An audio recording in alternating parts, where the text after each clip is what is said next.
In just 187 words, Barack Obama shattered the calm of a primetime studio and exposed billions vanishing into Trump's empire.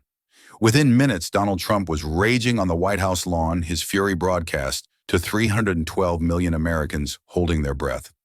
But when one man whispers truth and the other screams denial, whose voice will history remember? In the next few seconds, you will witness the truth that they never wanted the public to know. The night had begun like ritual, polished, glamorous, deceptively ordinary. The chandeliers above the Washington studio glowed with golden fire, their crystals shimmering like blades drawn from sheaths. The stage floor shone so brightly it mirrored every restless glance from the crew, as though the ground itself was watching. The cameras buzzed red lights blinking with the patience of predators, ready to devour every movement and feed it across the nation. It was supposed to be just another interview, but the air told a different story. It was thick metallic, like the moments before a thunderstorm cracks open the sky. Across the United States, people tuned in with habits that felt suddenly heavier. In Detroit, a father sank deeper into his recliner, a beer untouched in his hand as his two kids sprawled across the rug with wide eyes. In Phoenix, a bar fell silent. The jukebox cut short men in oil-stained work boots, leaning forward as if expecting a fistfight on live TV. In a New York dormitory, students crammed together on couches, streaming the broadcast on laptops, while TikTok feeds beside them flared with captions like, "This could end tonight." In Fresno, a grandmother muted her phone calls, whispering to no one in particular, "He's going to say something." A country of different lives, different cities, all glued to the same screen, bound by the same anticipation. Then he entered Barack Obama. No fanfare, no grandstanding, just calm, deliberate steps that carried more weight than marching drums. He wasn't here to perform. He wasn't here to impress. He was here to detonate, and the stillness in his presence was the warning. His posture was relaxed yet precise, his suit sharp but free of vanity. His face carried that half-smile Americans knew so well, not arrogance, not mockery, but a quiet calculation, the kind that makes an audience tremble, because it means the man already knows the ending. The interviewer, polished and professional, tried to mask his nerves. But under the hot lights, sweat traced a faint line down his temple. He shuffled his papers too quickly, his hands betraying what his voice fought to hide, that he was standing in the middle of a storm, holding the first match. His words were steady but sharp, as if cut from glass. "Mr. President, how do you feel about the way Donald Trump has handled the responsibilities of this office?" The question landed like an explosion, muffled under velvet. The silence after it was unbearable. Every cameraman stopped breathing. Every studio seat stiffened. In living rooms across America, forks hovered midair, beer glasses stopped halfway to lips. Church halls with muted TVs turned into impromptu sanctuaries of awe. It wasn't just a question, it was a loaded gun placed on the table, waiting to see who would pick it up first. Obama didn't blink. He didn't flinch. He leaned back ever so slightly, hands folded, eyes catching the harsh light like polished steel. The silence stretched taut as a wire ready to snap. He was no longer just a guest on a program, he was a judge, a witness, and perhaps the executioner of a presidency. And in that breathless moment, America realized it was not watching a routine interview. It was standing at the edge of a fracture, waiting for a single voice to decide whether the nation would tremble or break. The words still hung in the air, sharp and fragile. "Mr. President, how do you feel about the way Donald Trump has handled the responsibilities of this office?" For a fraction of a second, the studio became a cathedral of silence. Even the cameras seemed to lean forward, their red lights burning hotter, hungrier, as if they too knew that history was about to tilt. The audience shifted in their seats, and somewhere in the rafters, a bulb crackled faintly like a warning shot before the detonation. Obama didn't answer right away. He lowered his gaze, steady as a surgeon preparing for a delicate incision. Then, almost casually, he reached beneath his chair and pulled out a stack of papers. The sound of paper sliding across wood was louder than any shout. It cut the silence like a blade. The interviewer blinked, his polished composure unraveling, his throat tightening, as though he'd just glimpsed a weapon he wasn't ready to face. And then Obama pushed the top sheet forward, laying it between them with the deliberate care of a general, revealing a map of enemy lines. His voice, when it came, was calm, too calm. This report, he said evenly, his eyes locked on the interviewers, was filed by the Government Accountability Office 3 months ago. Most folks haven't seen it because it was buried in federal archives. But if you read the language carefully, you'll notice something. He paused, letting the silence swallow the room again. Billions of taxpayer dollars were redirected to projects directly tied to the Trump Organization. The words landed like grenades. The audience in the studio gasped in unison, a sharp intake of breath that echoed like breaking glass. Across America, families shot up from couches, bars erupted with stunned shouts. Students screamed into their phones, streaming live. The interviewer's jaw tightened, his pen trembling above the notepad as if unsure whether to write or drop it altogether. Obama continued, his tone as steady as a metronome. $2.6 billion for luxury property developments. Nearly $1 billion redirected into overseas golf projects. Undisclosed tax breaks funneled through shell companies connected to the president's family business. Each number hit like a body blow. The words were not accusations, they were receipts. Cold, precise, impossible to shout down. The silence that followed was unbearable. It wasn't the silence of respect or hesitation. It was the silence of a country realizing it had just seen the curtain pulled back on its own government. The studio lights burned hotter, making sweat bead on foreheads, making the interviewer's polished grin collapse into something closer to dread. Obama folded his hands atop the report, his expression composed as though daring anyone to deny what was written in black and white. In living rooms, children turned to parents and asked, "Is that true?" In diners, men dropped their forks, the clatter loud against plates. In churches, pastors who had stayed late after evening service froze in front of muted TVs, reading captions that spelled corruption letter by letter. It was the kind of silence that carries weight, the kind that suffocates before the explosion. Obama broke it with one more sentence delivered with surgical precision. Leadership isn't about using public service to enrich yourself. It's about sacrifice. It's about putting others first. His voice didn't rise. It didn't need to. The facts had already detonated. He was simply delivering the aftershock. The interviewer stared speechless, as if he'd just been handed evidence from a crime scene broadcast live to the world. Behind the cameras, even the crew couldn't disguise their unease. One technician whispered, "Oh my God," forgetting his mic was still hot. And in that moment, America was no longer just watching an interview. It was witnessing an indictment, silent but undeniable, delivered not in rage, but in restraint.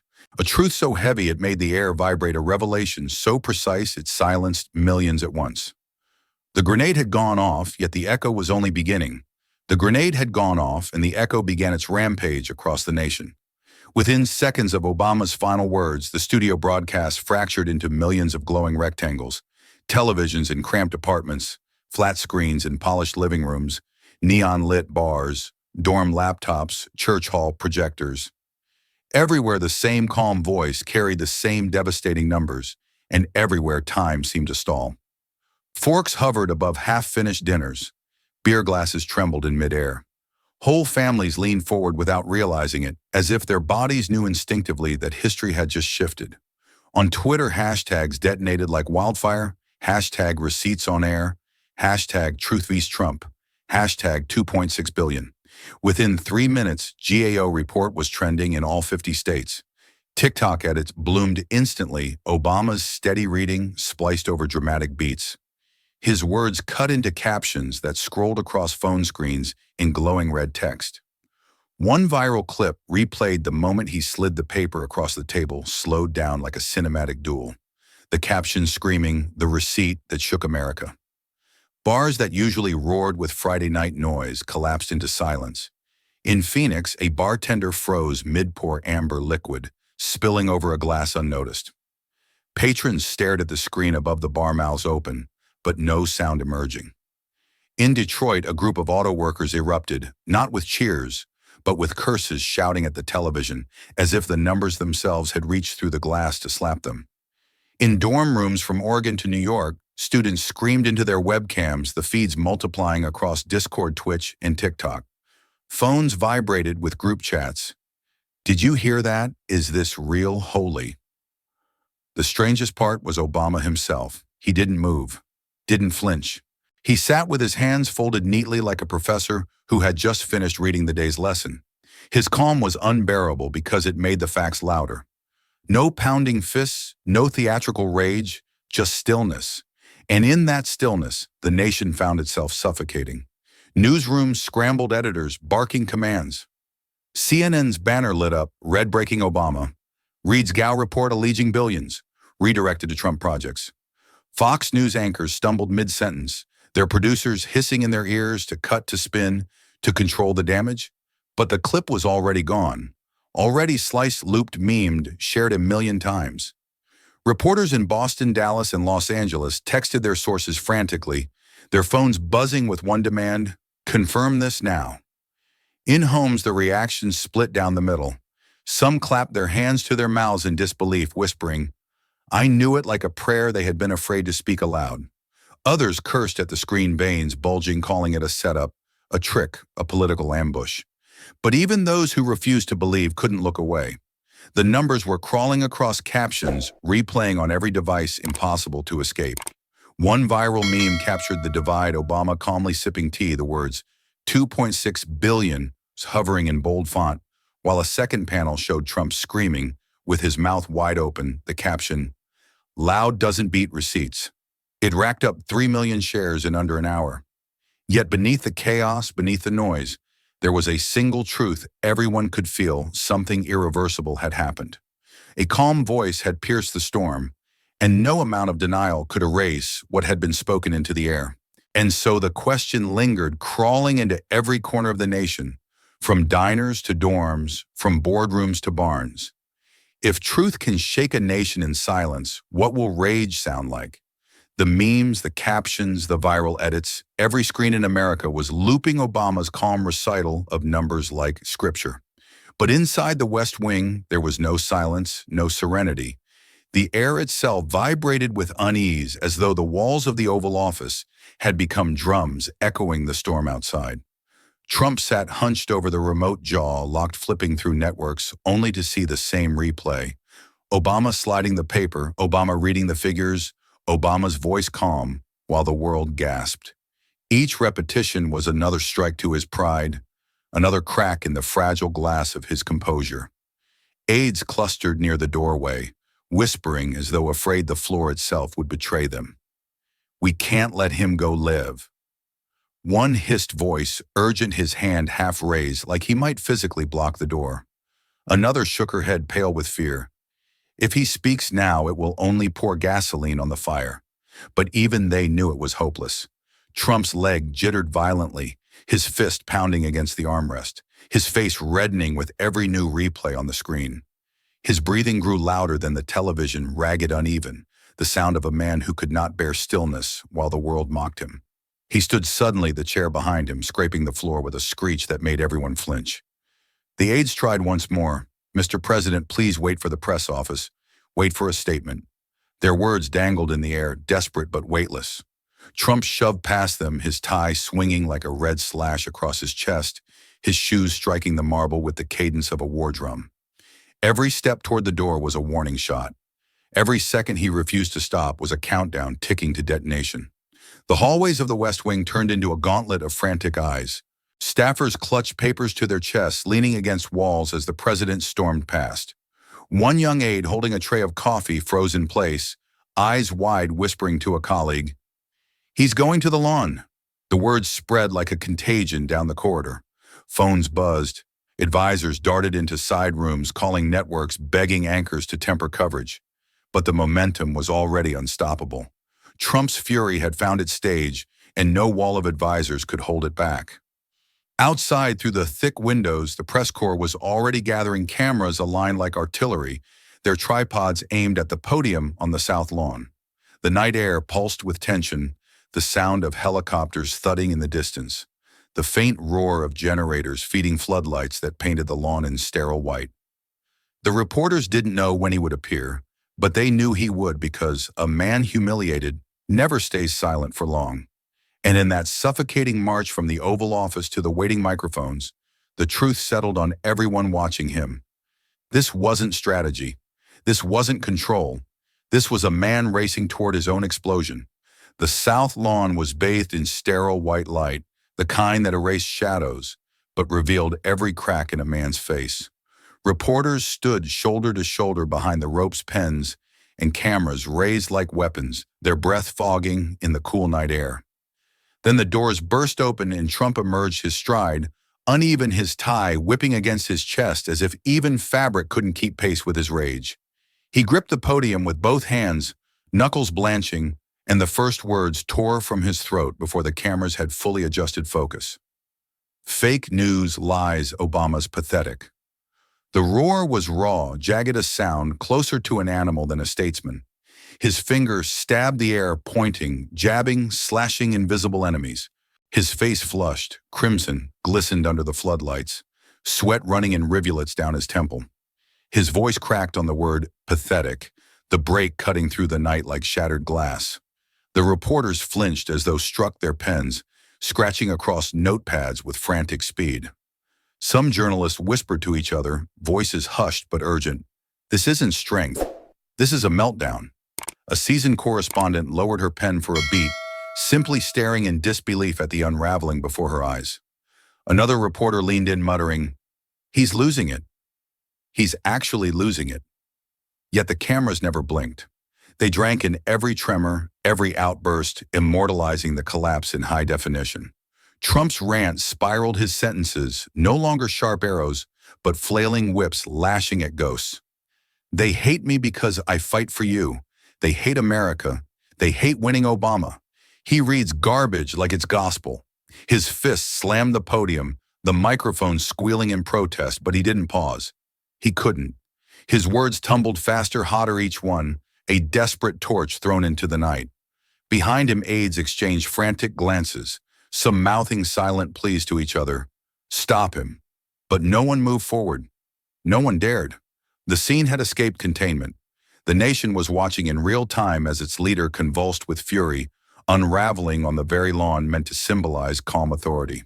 A camera zoomed in tight, his jaw trembling, his eyes darting his lips wet with spit that sprayed on each syllable. The feed went live across every network. Bars replayed the sound on loop, social media clipped and captioned the chaos before he even finished speaking. Viewers at home leaned forward, torn between disbelief and dread. Children asked their parents why the president was shouting. Parents had no answers. The moment stretched unbearable as Trump leaned forward, knuckles white against the wood, shouting hoarsely, "It's all fake, every word, every number, fake." His voice cracked again, the sound more like a plea than a proclamation. The silence that followed wasn't respect, it was shock. And for the first time in years, the South Lawn felt less like the heart of power and more like the stage of a public breakdown illuminated for the world to witness. The echo of Trump's last scream still hung in the night air when his aides lunged into motion. Phones lit up in frantic hands, press officers barking into headsets. Frame it as passion, not anger. Passion, not anger. They rehearsed the line like soldiers, repeating a code word, hoping it would shield them from the blast. Within minutes, talking points were drafted, emailed, texted to friendly hosts. The president is fiery because he cares. The president is fighting for you. But even as the word spread, the footage was already beyond their reach, carried by millions of screens that required no permission. On CNN, the clip looped with chilling precision, Trump's face, red spit catching in the floodlights, the word fake cracking mid-syllable. On MSNBC, anchors whispered about instability, their voices low as though they were commenting on a family tragedy. Even Fox scrambling aired choppy edits, cutting before the voice crack, overlaying banners that read, "President defends America against attacks." But side by side with those broadcasts were the uncut clips flooding Twitter and TikTok. No banner, no spin, just raw fury replayed endlessly, bouncing from phone to phone like a virus. And then the memes arrived. A split-screen video, Obama sliding the GAO report across the table, calm as a teacher, correcting homework cut against Trump, red-faced finger, stabbing at the night air. The caption, "Receipts versus Rage." Another edit layered dramatic orchestral music under Obama's calm delivery, followed by circus horns under Trump's meltdown. Within an hour, the clips had been seen by tens of millions, impossible to corral, impossible to silence. Inside the West Wing, the mood was panic-cloaked as professionalism. Advisors scribbled on legal pads, muttering to each other in clipped tones. One slammed his fist onto the table. "We can't fight the image. Look at it. Look at it. Calm against chaos. How do we beat that?" Another replied, exhausted, "We don't. We distract." But the reality was merciless. Every network, every feed, every living room was running the same duel. The man who whispered truth with papers in hand versus the man who screamed denial under floodlights. In diners, families sat before muted TVs, captions scrolling silently, the split-screen image speaking louder than any sound. In college dorms, students roared with laughter, chanting, "Receipts, receipts," as they replayed the meme. In nursing homes, residents shook their heads, murmuring to each other that they had never seen a president lose it like that. The clip was no longer a political moment. It was cultural currency, traded in disbelief, mockery, and unease. The advisors tried one last desperate pivot. They pushed surrogates onto late-night radio shows pleading that Trump's fire was proof of his passion. But callers weren't buying it. One voice crackled over AM static, "Passion doesn't look like panic." Another answered, "If Obama's calm is weakness, then why does it make Trump look so small?" And as the night bled into morning, one truth became undeniable. The story was no longer in their hands. It belonged to the image that would replay, until it burned itself into memory. So the question lingered sharp and merciless, hanging above the nation like a blade. Which image will America remember, the teacher reading receipts or the man screaming at shadows? The split-screen duel, Obama calm with papers, Trump raging under floodlights, did not stay confined to televisions. It bled into every corner of America, carrying with it a question that refused to die. Was this the truth laid bare, or just another political ambush? By dawn, the country itself had become the stage, and every diner, barbershop, classroom, and church pew turned into a jury box.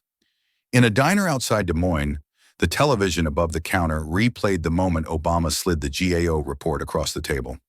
Forks scraped against plates as farmers and truckers muttered between sips of coffee. One man jabbed his finger at the screen, voice rising. "That's politics," Obama's setting him up. Across the booth, another shook his head slowly, his face lined with exhaustion. "Set up or not, those are numbers, and numbers don't lie." The room fell into a tense silence, broken only by the hiss of the fryer, as if even the machines were waiting for an answer. In a cramped barbershop in Atlanta, clippers buzzed against scalps while the debate raged louder than the hum of the blades. A barber leaning on his chair barked over the noise. "Man, I don't care who you vote for. Did you see Trump's face?" That wasn't a leader, that was a man cornered. His customer pushed back, eyes blazing in the mirror. Cornered, no, that's fire. That's him, fighting back. The argument grew, sharp voices rising, until another customer in the waiting chair raised a hand and cut through, fighting back against what facts? The room went still. Even the clippers hesitated mid-buzz. In classrooms, teachers abandoned lesson plans as students pulled out phones, replaying clips beneath their desks. One boy whispered to another, "Obama looked like a professor. Trump looked like he stopped searching for the word, like somebody's uncle losing it at Thanksgiving." Laughter rippled across the rows, but then a girl in the back, quiet until now, spoke firmly. "It's not funny. If he really took that money, then my mom's hospital closing wasn't bad luck. It was theft." The laughter vanished. The room tilted into something heavier, something closer to grief. In churches, the divide was sharper still. In Birmingham, a pastor paused mid-sermon to address it directly, his voice resonant beneath the stained glass. "The truth, when spoken, should steady us, not shake us. If it shakes you, ask yourself why." Some nodded, whispering, "Amen." Others crossed their arms, muttering that the pulpit should stay out of politics. The hymns that followed were sung with uneven voices, some lifted in conviction, others pressed flat by doubt. By nightfall, the country was humming with the same restless energy, every conversation looping back to that one televised clash. Some saw a teacher reading receipts. Others saw a rival twisting the knife. But beneath the anger and the laughter and the disbelief was something rawer, more dangerous: confusion. And confusion, when shared by millions, is a fuse waiting for fire. By morning, the whispers in diners and barbershops had hardened into something sharper: evidence. The New York Times ran its headline in bold black ink, "GAO report confirms billions redirected to Trump projects." Within hours, scanned PDFs of the documents spread across Twitter threads like contraband passed hand to hand in wartime. The pages, stamped with federal seals, were screenshotted, annotated, highlighted in furious red circles. There was no longer just talk of numbers read aloud by Obama. There were receipts line by line, damning in their simplicity. Ordinary people became detectives overnight. A teacher in Milwaukee posted side-by-side photos of her crumbling school roof next to a line item that listed deferred federal education repair funds, $74,000 not dollars. Her caption seethed, "They told us there wasn't money. Turns out the money went to golf courses." A truck driver in Kansas live streamed from the cab of his rig, the PDF open on his phone as he jabbed the screen. "See this bridge. They stopped building it last year. That's the same bridge I cross with 40 tons of steel every week. And here, look at where the money went instead." His voice cracked, not with fear, but betrayal. Accountants, nurses, veterans, people who never cared for politics, suddenly tore through spreadsheets like prosecutors preparing a case. Hashtags shifted from jokes to fury. Hashtag where's the money? Hashtag stolen bridges. Hashtag receipts don't lie. Every post carried a story, every story linked back to the same chilling truth. Projects halted communities starved of funds while billions vanished into the sheen of luxury towers and overseas resorts. The evidence felt heavier because it was personal. In Kansas City, residents packed a town hall, waving printouts of the GAO report. One construction worker slammed the paper onto the podium shouting, "They told us the city couldn't finish the overpass. Said there wasn't cash. But right here, it says the funds were redirected to a hotel with Trump's name on it." The crowd erupted, not in confusion this time, but in roaring validation. On cable news, anchors no longer spoke in hypotheticals. They held up printed copies of the GAO findings, flipping through the pages live on air. One analyst muttered in disbelief, "This isn't interpretation. This is the government's own handwriting." Another anchor's voice shook as she read a passage about halted housing projects, whispering these were meant for families in crisis. For once, the panels of talking heads didn't argue. They sat in silence, stunned by the bluntness of the facts. And yet, for all the data and headlines, what gripped the nation wasn't policy, it was betrayal. People saw the potholes on their roads, the shuttered libraries in their towns, the underfunded clinics in their neighborhoods, and then they saw the numbers flowing to golf courses in Dubai and condos in Manhattan. It wasn't abstract anymore. It was personal theft, a hand reaching into their pockets, their futures, their lives. As the sun set, the nation wasn't just debating. It was tallying, counting scars, stacking receipts like ammunition. The truth wasn't whispered, now it was shouted through every screen. And the betrayal cut deeper because this time the proof came not from a politician's mouth, but from the government's own pages. By the second sunrise, Washington was no longer whispering, it was roaring. The GAO report lay sprawled across every desk in Congress, photocopied, highlighted, circled in red ink like evidence at a crime scene.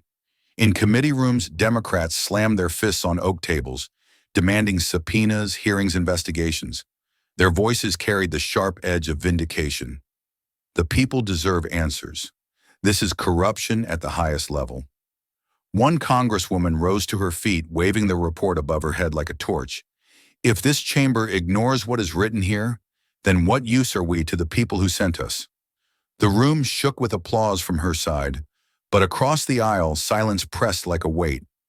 Republicans huddled in closed-door meetings, blinds drawn tight, whispers sharp and clipped. Their faces were pale, drained, not of loyalty, but of strategy. "How do we spin this one?" asked, pacing the carpet threadbare. Another muttered, "It's not spin anymore, it's math. People can read. They see the damn numbers." Yet no consensus came. Some pushed to defend Trump with louder fury, others begged for distance, for a chance to sever ties before the storm swallowed them whole. Every minute inside those locked rooms felt like borrowed time, every decision a gamble between survival and ruin. Outside the Capitol, the world was already judging. International networks replayed the split screen endlessly, Obama-seated voice steady, sliding the GAO report across the table with surgical calm. Trump on the White House lawn, crimson face screaming, "Fake," until his voice cracked. In London, one headline read, "America divided between receipts and rage." In Paris, a commentator murmured on live TV, "The United States, once the stage of strength, now the theater of collapse." Even in Beijing, state media aired the footage with subtitles, "The calm professor against the raging businessman using America's own images as proof of instability." And in the corridors of power, the contrast cut like glass. Obama did not call press conferences, did not pound podiums. He simply walked into a community fundraiser in Cleveland, shook hands, and let the report speak for him. Meanwhile, Trump paced the Oval Office like a caged animal, snapping at aides, demanding television remotes, muttering, "They love him. They hate me," to anyone within earshot. For lawmakers watching both men, the juxtaposition was unbearable. One looked like a statesman, the other a liability. The weight of the evidence bled into every speech, every vote, every whisper. In the Senate cafeteria, a young Republican aide whispered to her colleague, "My boss says this could sink us." He's not even defending him in private anymore. Across the hall, a Democrat scrawled a single phrase across her notebook. "This is the crack. The crack in the dam, the fracture that might finally split Washington wide open." But fear kept hands trembling. To confront Trump meant inviting wrath from his base, a tidal wave that could drown re-election bids and end careers. To ignore the GAO report meant betraying the very voters who now waved photocopies of it in town halls and rallies. Between those two choices, paralysis set in, and the halls of Congress buzzed with the low hum of men and women calculating their odds of survival. Outside, America watched. Inside, leaders stalled. And above it all, the question swelled, suffocating, merciless. If the truth is now public, who dares to confront the power behind it? The report had leapt from the marble halls of Congress onto the cracked asphalt of America's streets.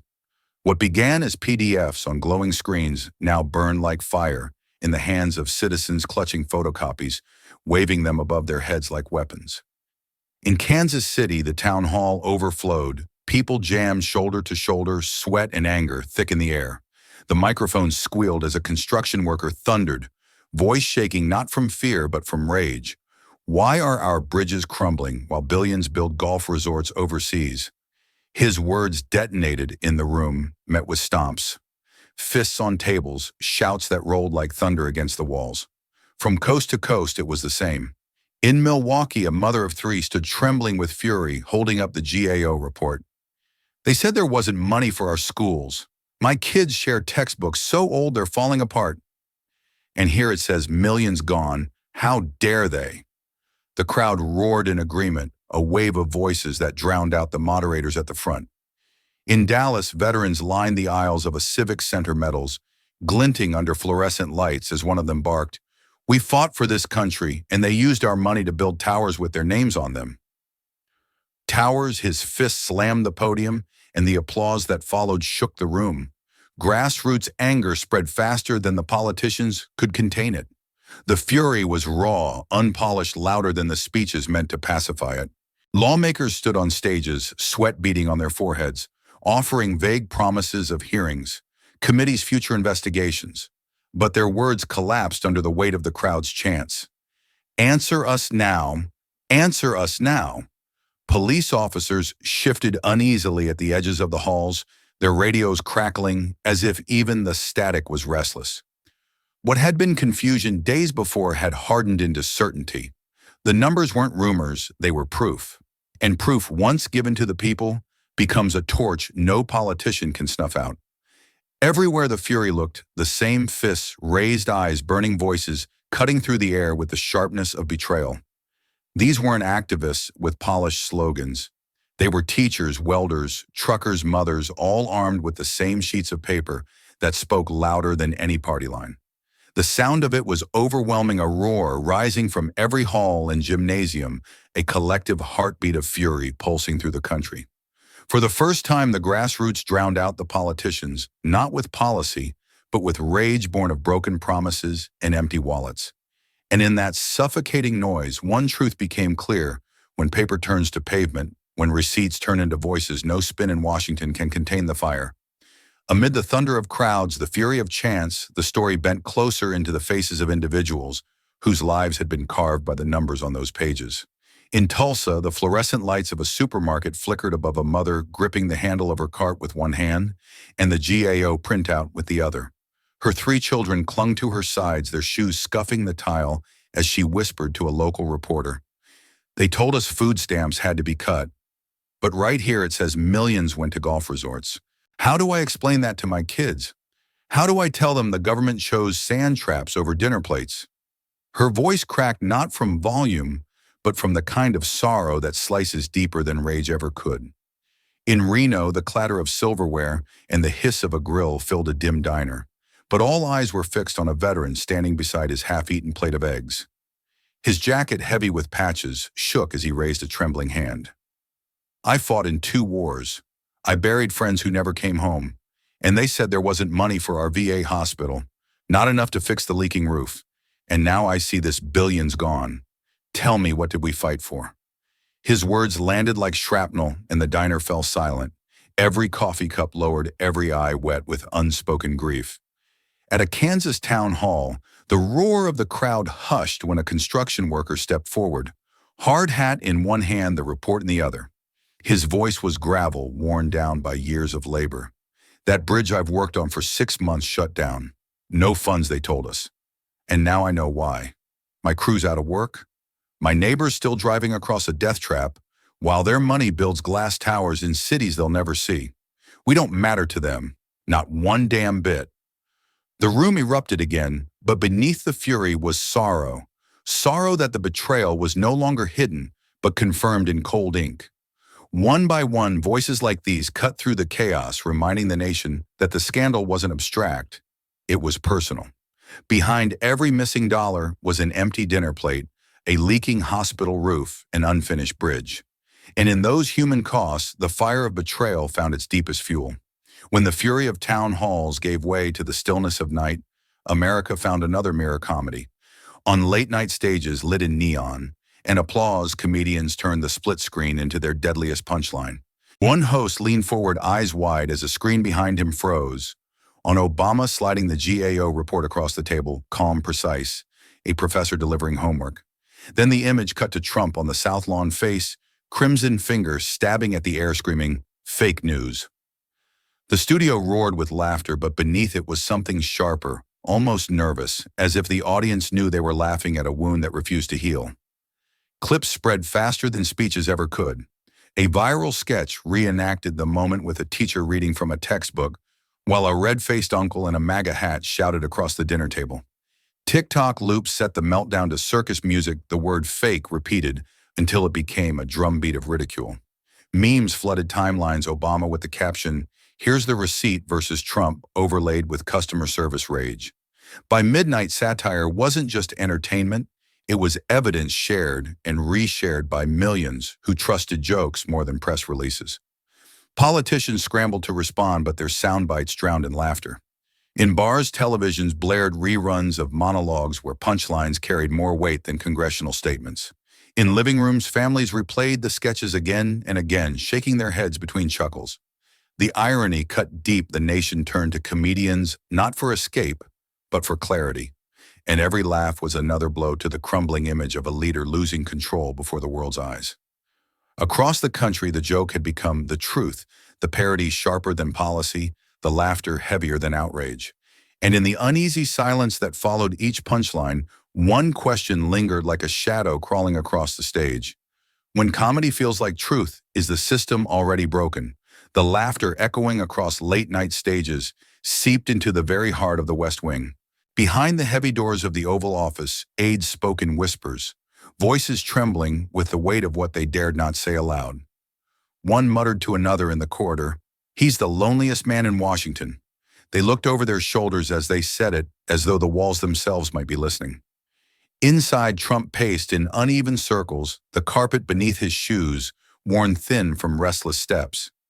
He flicked through channels furiously, only to be confronted with the same split-screen replay, Obama calm, Trump red with fury.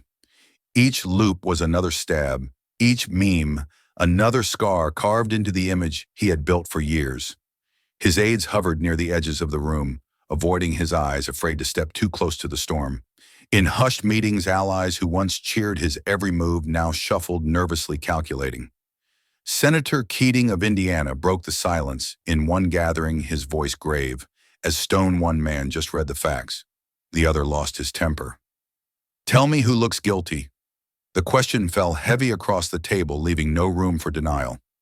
Even the loyalists couldn't find words to fill the void. Paranoia wrapped itself around the president like a second skin. He muttered about betrayal, about enemies within, about networks conspiring to destroy him. His staff scribbled notes, nodded quickly, but behind closed doors they traded glances of dread. They knew this wasn't strategy anymore. It was unraveling. A leader defined by bluster was now cornered by silence, and even his allies felt the ground shifting beneath their feet. Isolation dripped from every hallway of the West Wing. Phones rang, unanswered invitations from senators declined, once loyal voices now absent from the airwaves. Trump slammed his fist on the desk, demanding loyalty oaths, demanding fire, demanding war. But outside those walls, his circle was shrinking, leaving him pacing the Oval Office with only his paranoia for company. The truth had broken free, and no aide, no ally, no senator could cage it again. And in the dim light of the Oval Office, surrounded by silence and shadows, even his own people began to wonder, how much longer could they stand beside a man who looked more cornered than commanding? The whispers of paranoia inside the White House collided with a different word echoing outside its walls: discipline. Across America, the conversation shifted. In classrooms, pulpits, and dinner tables, the split-screen image had become more than scandal. It had become a lesson, a parable, a question of what leadership truly meant, the calm weight of facts or the chaos of rage. In a high school history class in Chicago, a teacher paused his lecture and replayed the clip on the projector. Obama's steady cadence filled the room, followed by Trump's crimson fury. He turned to his students, his voice firm. "Strength isn't how loud you yell. It's how steady you are when the truth is heavy." The students leaned in, scribbling notes. As if it were more than history, it was instruction for the present. In Birmingham, a pastor lifted the GAO report during Sunday service, holding it like scripture. His voice thundered from the pulpit. "Discipline is not silence out of fear. Discipline is the refusal to lose yourself in chaos." One man showed it. Another lost it. The congregation murmured in agreement, some nodding with solemn conviction, others whispering prayers that the nation would learn the difference. Parents, too, seized the moment. In a kitchen in Phoenix, a father replayed the meltdown on his phone for his teenage son. "You see this?" he asked, pointing to Trump's distorted face frozen mid-yell. Then he flipped to Obama's calm delivery. "And that's the difference between noise and leadership, between panic and discipline." His son nodded quietly, the lesson cutting deeper than any lecture could. The word spread through op-eds, talk shows, podcasts. Discipline became the measure, the dividing line. Analysts replayed the clip side by side and spoke not of politics but of composure. In history, one commentator said, "Leaders who endure are those who mastered themselves before mastering others." Rage is fire. It burns bright, but it burns out. The sentence replayed across social media, a mantra reshared by millions who felt clarity rising from the chaos. The fury that had once dominated the airwaves was now reframed, dissected, stripped bare. What lingered wasn't the volume of Trump's words, but the contrast they revealed. One man whispering truth like a steady drumbeat, the other shouting into the night, his voice cracking under the weight of denial. And in that contrast, America found the clearest definition of strength it had seen in years.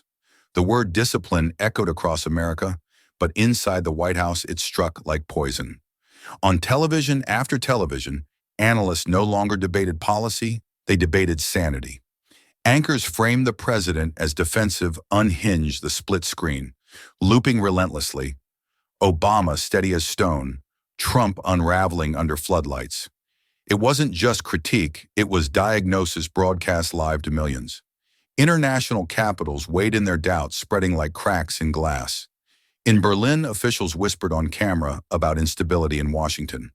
In London, commentators described America as a house divided, led by a man raging against receipts.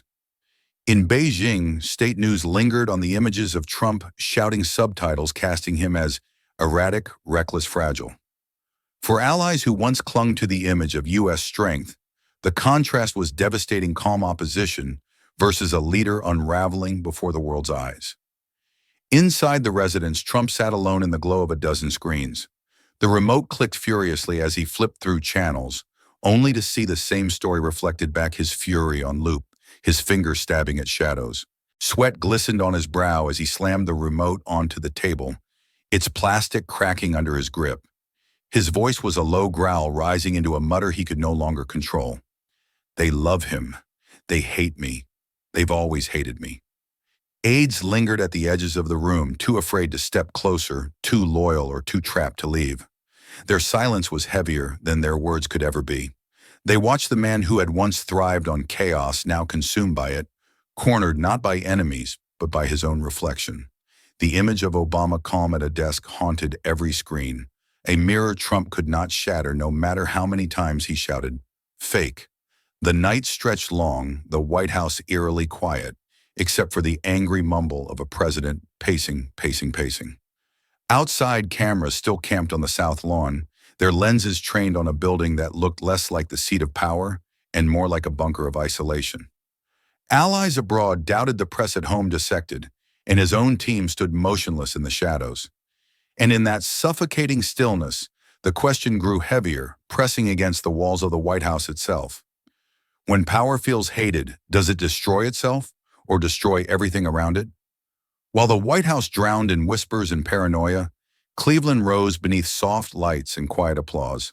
The ballroom wasn't grand, just a modest fundraiser filled with teachers, nurses, small business owners, but the weight of expectation hung in the air like a storm about to break. Barack Obama stepped onto the stage with the same calm that had shaken a nation days before. No fireworks, no anger, only a deliberate presence that commanded silence without ever asking for it. He began with gratitude, thanking the volunteers, the organizers, the families who had sacrificed hours and paychecks to be there. His tone was steady, measured, each pause deliberate, as though he were letting every syllable sink into the marrow of the room. Then his voice shifted, deepening, steady, as stone leadership isn't about noise when cornered, he said, his eyes sweeping across the crowd. It's about choices when free. The words cut through the hall, quiet but sharp, and the audience erupted into applause that felt less like excitement and more like release. He never said Trump's name. He didn't need to. Every phrase hung in the air, like an arrow aimed at a target already trembling. It's easy to shout when you feel trapped, he continued, but leadership, real leadership, is what you do when no one is forcing your hand. When you have the freedom to act with discipline, with purpose, with clarity. That is the test that reveals who you are. The hall fell silent, people leaning forward in their chairs, as if leaning into the truth itself. Camera flashes flickered from the back of the room, capturing his profile as he spoke, not animated, not angry, but composed, almost surgical. He spoke of service, of sacrifice, of the unseen labor of ordinary citizens who hold a country together when its leaders forget how. He painted images of single parents holding down 2 jobs, of veterans carrying burdens long after battle, of children dreaming in classrooms with leaking ceilings. Each story layered over the last until the audience could feel the contrast, burning the quiet dignity of the people versus the chaos that had consumed the highest office. In the front row, a retired steelworker wiped his eyes with a hand roughened by decades of labor. A teacher whispered to the woman beside her, "This is what we've been waiting for, someone who remembers what this is supposed to mean." The applause swelled again, not thunderous but deep, like a wave that rose from the ground itself. Obama paused, letting the sound wash over him before leaning back into the microphone. His smile was faint, almost sad, as he closed. The world doesn't remember the loudest man in the room. It remembers the one who stayed steady when others broke. The words landed with the force of revelation, not shouted, not forced, but undeniable. And in that Cleveland ballroom filled with ordinary Americans and the quiet authority of a man who no longer held office, yet still held command, it became clear the contrast between noise and discipline wasn't a debate anymore. It was a verdict. While applause rolled through Cleveland, the White House residents sat in suffocating silence. Trump slumped into the couch, the glow of a dozen screens flickering across his face. He clicked the remote, furiously switching from CNN to Fox, from MSNBC to local channels, only to find the same loop on every screen. His own face red with fury, his fingers stabbing at the night, his voice cracking mid-shout. No matter where he turned there, he was unraveling replayed in endless repetition. The silence between those replays was unbearable. He filled it with mutters, curses, fragments of sentences no one else could hear. They love him. They hate me. Always hated me. The words circled back on themselves, growing louder each time, until even he seemed to be arguing with his own echo. He gripped the remote tighter, knuckles whitening before slamming it onto the coffee table with a crack that made the lamps tremble. But when the echo faded, the silence only returned colder, heavier, louder than his outbursts. Outside the residence, aides lingered in corridors, careful not to breathe too loudly. Some had stopped knocking on his door altogether, afraid of the storm that might answer. The whispers spread from office to office. He's losing his grip. He's alone in there. Even the Secret Service agents, stiff and professional, exchanged worried glances as they heard the muffled sound of pacing boots and sudden bursts of shouting echo through the halls. Inside, Trump paced like a caged animal, his reflection chasing him across gilded mirrors. Every time his eyes caught his own face, the replay overlapped in his mind. Obama calmed himself, raging the comparison burned into his vision. He yanked the drapes close, muttering about enemies, about betrayal, about networks conspiring to humiliate him. But closing the curtains only sealed him deeper inside his own cage. The residence, once a sanctuary, had become a prison of screens and shadows. Staff brought trays of food that sat untouched in the hallway until the plates went cold. Phone calls from allies went unanswered or worse picked up, only to be cut short by rants that dissolved into static. The man who once thrived on crowds, on rallies, on chants of loyalty, now sat surrounded by nothing but the relentless echo of his own downfall. In the quiet of those gilded rooms, the loneliness was unbearable because it was undeniable. Even those who had once cheered his fury now kept their distance. And as he stared at the screens, his own furious face staring back, one truth pressed in from every corner of the room. Power without trust is only isolation. While the White House sank deeper into silence, America itself was wide awake, asking questions too heavy to ignore. In kitchens and living rooms, families sat around glowing screens, replaying the split image, Obama steady with papers, Trump raging at the night. Forks clinked against plates, then stilled as parents whispered to their children, "What kind of leader do we want?" The question lingered in the air like smoke, impossible to wave away. In classrooms, teachers turned political chaos into living lessons. A civics teacher in Ohio dimmed the lights and replayed the moment side by side. Students leaned forward, watching the contrast unfold, one man whispering truth, the other shouting denial. When the lights came back on, a boy in the back raised his hand. It means not yelling when people don't agree with you. The room fell into thoughtful silence, the kind that no textbook could ever produce. In churches, pastors spoke with urgency that cut through stained glass and hymns. True strength is not thunder, one preacher declared, his voice echoing from pulpit to pew. True strength is the hand that steadies the wheel when the storm rages. Congregants nodded, some whispering amen, others bowing their heads in quiet reflection. The scandal was no longer about documents or numbers. It had become a mirror held up to the soul of the nation. The debate was raw, unpolished, but honest. Neighbors argued across fences, students debated in cafeterias, strangers whispered to each other in grocery aisles. Each voice circled back to the same haunting dilemma: was leadership about noise or about trust? And as the nation replayed the images again and again, one final question pressed itself into the conscience of millions. If leadership is about trust, who still deserves America's trust? The question of trust did not fade. With the morning, it grew louder in its silence, spreading like a tide across the nation. Screens replayed Obama's voice again and again, not booming, not breaking, but steady. In living rooms, diners, union halls, and sanctuaries, people leaned closer to those words as if listening to something rare, something nearly forgotten.